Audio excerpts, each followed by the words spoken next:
The safest place in the hospital was nowhere near her. This is Darren's Case Files. In the early 1980s, inside a neonatal unit in Texas, there was one nurse everyone trusted. She was calm, she was efficient, always composed when monitors were screaming. When a baby stopped breathing, she was already there. She moved fast, called codes, performed CPR. And sometimes she brought them back. To exhausted parents and overwhelmed staff, she looked like a hero, until someone noticed something strange. The emergencies weren't random. They weren't evenly spread across shifts. They were clustering around one name, Genene Jones. Jones worked at Bexar County Hospital in San Antonio, Texas. At first, nothing seemed unusual, but over time, nurses began whispering. Healthy babies were crashing. No infection, no congenital condition, no warning, respiratory failure, cardiac arrest, sudden collapse, and nearly every time Jones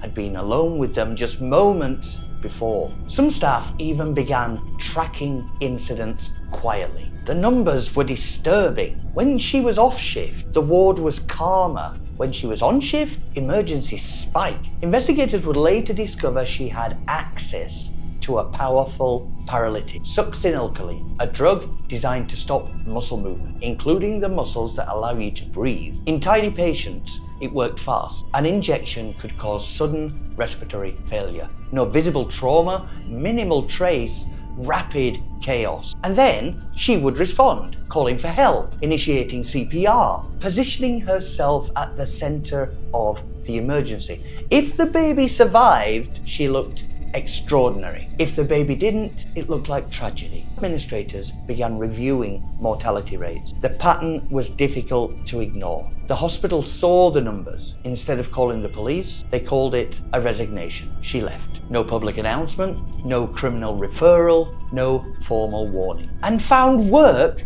at a pediatric clinic where children began collapsing again. In 1984, after the death of a 15-month-old girl, toxicology testing revealed something abnormal. The drug level. This time, evidence was clearer. Authorities intervened. Jones was arrested. In 1985, she was convicted of murder and sentenced to 99 years in prison. Due to Texas sentencing laws, she would later possibly become eligible for parole. That possibility alone terrified families. She was convicted in only a handful of cases, but investigators believe the true number may be much, much higher. Some estimates suggest between 40 to 60 infants. Records were incomplete.